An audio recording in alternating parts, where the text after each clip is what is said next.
잘못하면 까딱하면은 35일까지는 사실 괜찮은데 내막이라는 게 35일 이상 주기로 넘어가게 되면은 내막이 자꾸 삐걱거려요. 변성이 되고 40한 3, 4세 분들을 여성 호르몬 검사를 대부분 해보면은 의외로 난소 기능이 쌩쌩하고 아직 폐경이 아닌 분들이 많아요. 진짜 난자를 쓰는 진짜 생리가 아닐 가능성이 더 높기는 해. 사실은 절대금기는 딱 두 가지가 있어. 머리가 깨지는 듯한 두통, 편두통이 없던 게 생겼다거나 아니면 갑자기 나 심장마비 아니야? 싶을 정도로 가슴 쪼이는 통증.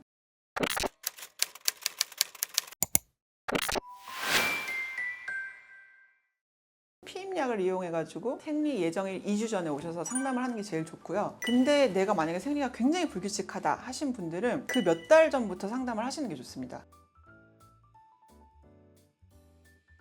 그러니까 약국에서 사는 피임약은 저스트 피임만을 위한 거예요. 내막을 얇게 만들어서. 그래서 어떤 에스트로겐이나 프로게스테론의 치료 효과가 없습니다. 그래서 처방전이 필요 없죠. 그냥 막 살 수 있어요. 그래서 사실 흡연하시는 분들은 나는 그냥 일반 약국 피임약 먹게 그냥 더 에스트로겐 도즈가 낮기 때문에. 근데 그런 흡연하시는 분들이 야즈나 야스이 먹으면 막 두통 생긴다는 분들 계시거든. 그럼 내가 못 먹게 스톱을 시키지. 왜냐면은 에스트로겐 농도가 더 높기 때문이야. 치료 효과를 나타내려면 처방이 들어간 에스트로겐이 들어간 피임약을 먹어야 되는 거고, 그냥 피임만을 할 거면은 약국 피임약으로 되는 거죠. 우리는 이제 호르몬 교정을 하기 위한 피임약을 선택을 하는 거니까 에스트로겐이나 프로게스테론이 어느 정도 들어있는 약제를 선택을 하게 되죠. 근데 피임만 하는 거면 약국 피임약으로 하셔도 됩니다. 이제 우리는 보통 부정치료를 교정하거나 뭔가 에스트로겐이나 프로게스테론이 부족한 사람들을 대상으로 약을 좀 충족시켜 주려는 거기 때문에 도즈가 좀 있는 약을 쓰는 거죠.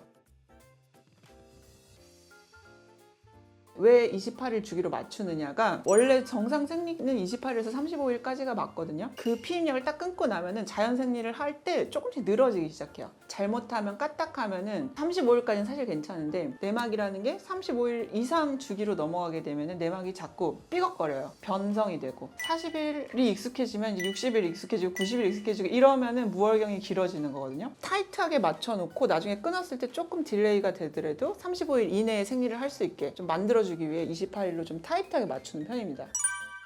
이것도 내가 말씀드리고 싶은 게 있는데 조기 폐경인가 싶어서 오신 40한 3, 4세 분들을 여성 호르몬 검사를 대부분 해보면은 의외로 난소 기능이 쌩쌩하고 아직 폐경이 아닌 분들이 많아요. 근데 무월경인 분들은 다낭성이 뭔가 지배를 하고 있거나 뭐 갑상선 질환이 있거나 뭔가 호르몬이 꼬인 거죠. 이제 난소의 기능이나 나이라는 건 좀 정해져 있어. 난자를 갖고 태어나잖아. 개수를 어느 정도 갖고. 근데 이제 갑자기 막판에 주기가 막 빨라져. 2, 3주 주기로 막 빨라져서 난자를 마구마구 써. 그러면 폐경이 빨리 오게 돼버리는 수도 있는 거야. 그래서 너무 빠르면 그거를 막기 위해서 또 피임약을 쓰기도 해. 28일 주기로 늘리기 위해. 주기라는 건 상당히 중요하지 사실. 계속 생리를 하고 있다고 생각해봐. 그럼 사실 빈혈도 오고, 그리고 그게 사실은 내가 봤을 때는 진짜 난자를 쓰는 진짜 생리가 아닐 가능성이 더 높기는 해. 사실은 가짜 생리일 경우가 더 많기는 하거든, 다낭성처럼. 진짜로 난자를 쓰는 생리를 그 사이클로 하고 있다면 폐경은 빨리 오지. 수치를 정확하게 봐야 하고 AMH 보고 에스트로겐이랑 프로게스테론 수치 보고 정확하게 약제를 선택해 주는 게 되게 중요해요. 사실 꼭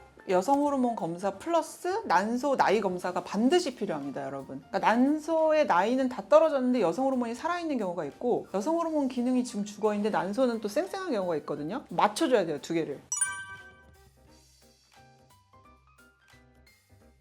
사실 호르몬이라는 게 딱 얘 상태로 존재를 하는 게 아니라 계속 이렇게 전환 중이거든. 에스트로겐, 테스토스테론, 프로게스테론, 드로스피레논, 이게 계속 사실 반짝반짝 조절 중이야. 그러니까 여드름이 너무 많이 생기는 경우는 그 약이 그 분의 몸 안에서 에스트로겐이 우세하게 존재하는 게 아니고 프로게스테론이나 안드로겐 쪽으로 작용하는 힘이 더 세다고 보면 돼. 그러니까 안 맞는 거야. 그러니까 여드름을 일으키는 남성 호르몬 안드로겐이라는 성분으로 더 작용을 하기 때문에 여드름이 생기는 거야. 그러면 그분은 그 약은 스톱. 좀 더 에스트로겐이 센 걸로 바꿔줘야 돼.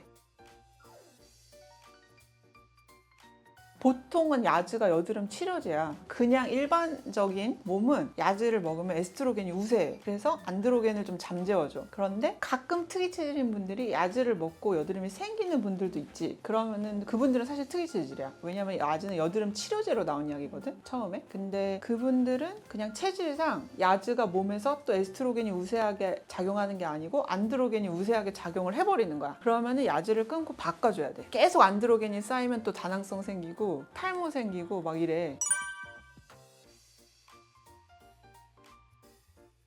피임약 먹을 때 나는 다른 사실 부작용은 그냥 사이드 이펙트라고 생각을 하거든. 그래서 그냥 있을 수 있다고 생각하는데 절대 금기는 딱 두 가지가 있어. 머리가 깨지는 듯한 두통, 편두통이 없던 게 생겼다거나 아니면 갑자기 나 심장마비 아니야? 싶을 정도로 가슴 쪼이는 통증. 이건 금기야. 스톱 하고 바로 내원하기. 그거는 혈전 때문에 진짜 심장에 문제가 생기거나 혈전 때문에 뇌에 문제가 생길 수 있는 상황이기 때문에 무조건 스톱하고 와서 하이드레이션 또는 응급실 필요하면 내가 빨리 보내야지. 그것 때문에 그렇고 나머지는 사실 큰 문제들은 아니야.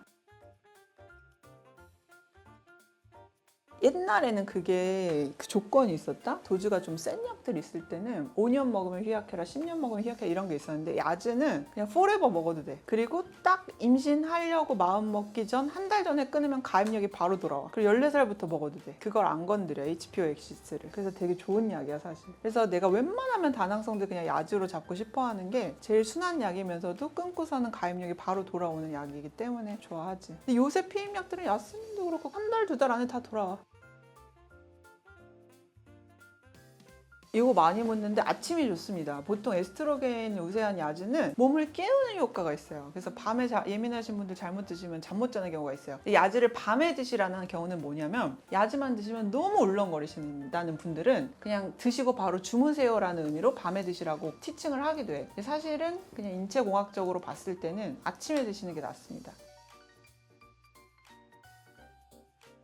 그러니까 12시간이 안 지났으면 그냥 그 당일날 먹으면 되고 12시간이 지나버렸으면 그냥 두 알을 먹고